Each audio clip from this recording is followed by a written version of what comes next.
Belinda Royale lived in modern-day Ghana until she was kidnapped and sold into slavery as a child. She endured the Middle Passage as well as 50 years of enslavement. In 1783, Belinda Royale petitioned the Commonwealth of Massachusetts for her reparations from her master, Isaac Royale. Belinda had bestowed 15 pounds and 12 shillings and was to be paid out of Royale's estate.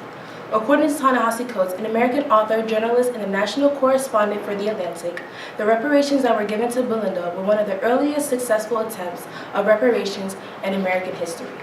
Reverend Martin Luther King Jr. wrote in a letter from Birmingham jail that people in America have a moral responsibility to transform unjust laws and take action. These unjust laws range from housing discrimination to separate education. The insight offered by King and contemporary scholars draws up the question, should the United States government issue slavery reparations to African Americans? As Martin Luther King Jr. wrote in his letter, Black people have waited more than 340 years for their constitutional and God-given rights.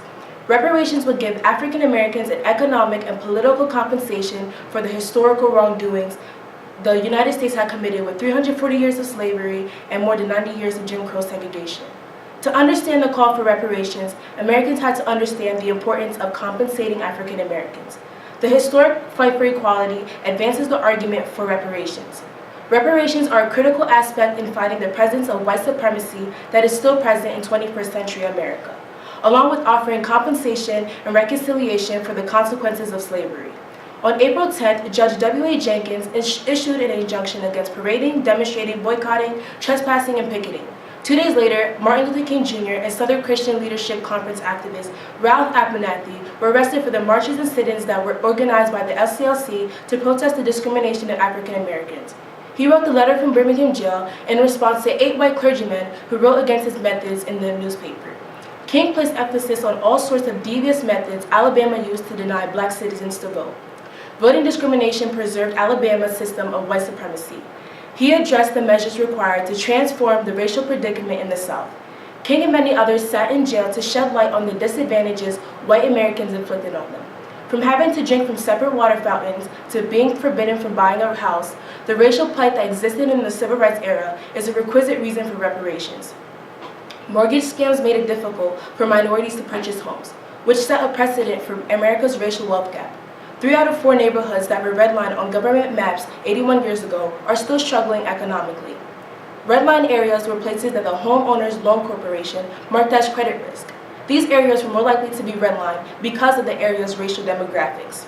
Bruce Mitchell, a senior researcher at the National Community Reinvestment Coalition, explained that the houses inhabited by people who were not Northern European white were deemed as a detraction from the value of the area. Loans in this neighborhood were either unavailable or too expensive. According to Tracy Jen, a sociologist and political reporter who covers the intersection of race and economics, the Federal Housing Administration institutionalized the system in discriminatory lending. The residential segregation in housing was not banned until 1968 when the Fair Housing Act was passed. Even after the 1960s, African Americans still endured the consequences of systematic oppression. In his letter, King described the vast majority of your 20 million Negro brothers smothering in an airtight cage of poverty amid an affluent society. What King mentioned in his letter speaks to African Americans like Clyde Ross, who were robbed of their chance to get a legitimate mortgage. Ross was a Black man fleeing warlords in the South during the Great Migration. He had attempted to acquire a mortgage in a neighborhood, but he was denied by the loan officer because there was no financing available, which was untrue. Since Clyde Ross was a black man, he was cut out of the legitimate home mortgage market.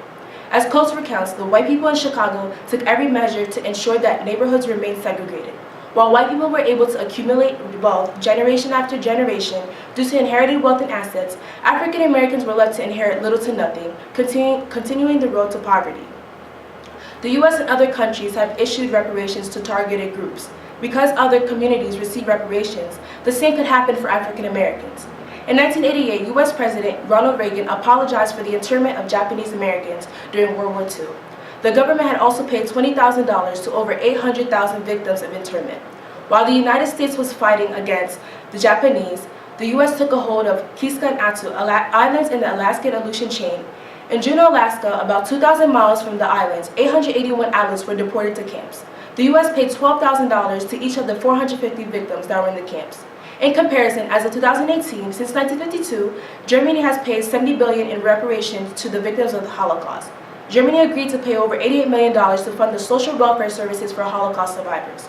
Other countries are able to offer reconciliation and payment for the wrong deeds of their governments. Reparations for African Americans are realistic because the United States has provided reparations to other minorities. Gregory Kane, an American journalist and social commentator, affirms that forcing people to pay money to others based on their race and ethnicity would enhance the racial problems currently plaguing our society. Tom Shattuck, a columnist radio show host for Boston Herald, elaborates on Kane's claim by stating that it is not fair to make people pay for something that their ancestors took no part in. It will require $97 trillion to pay for the hours of uncompensated work done during the slavery era, and each slave descendant would have to receive $300,000. Camille Foster, the co-host of the column, builds onto Shattuck's claim by stating that Americans cannot mitigate several hundred years of past injustice through taking money from people in the 21st century. On the other hand, several politicians voiced their support for reparations as the 2020 presidential election approaches. Senator Kamala D. Harris considers how reparations would aid African Americans from under-resourced communities.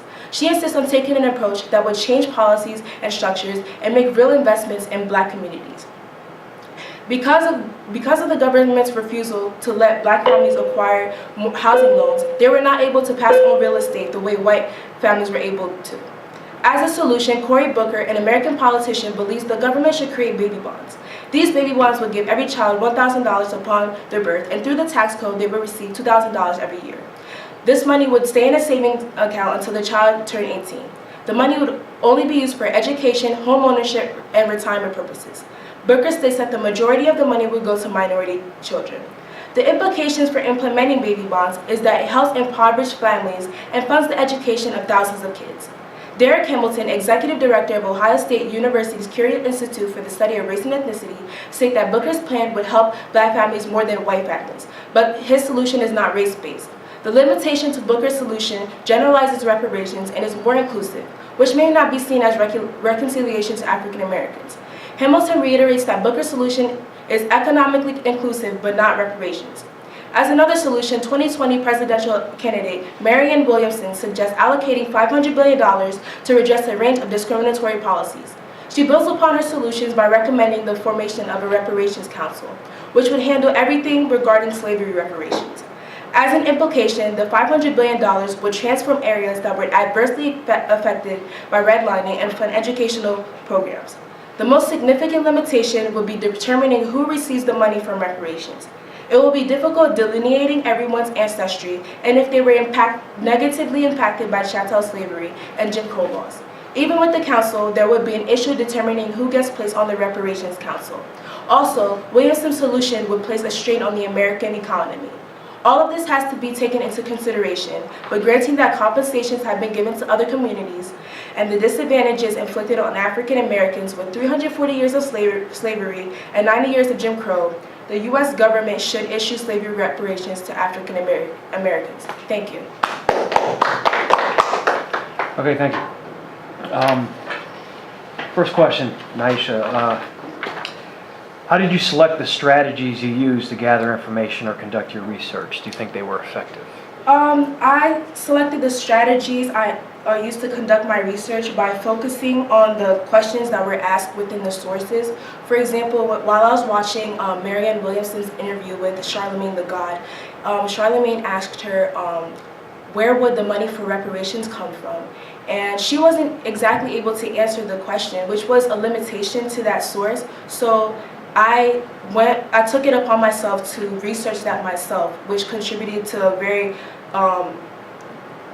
which contributed greatly to how thorough my research was. Okay, thanks. And second, what additional questions emerged from your research, and why are these important? Additional questions. Well, I asked myself throughout my research exactly where reparations would come from, because a lot of my sources said the government would pay, but then other sources said that the American people would have to pay. That was really one of the main questions that I asked myself, because I could offer solutions, but with these solutions, I would have to figure out where the money would come from to fund all of the reparations that all of these politicians and scholars suggested in having. Okay, thanks.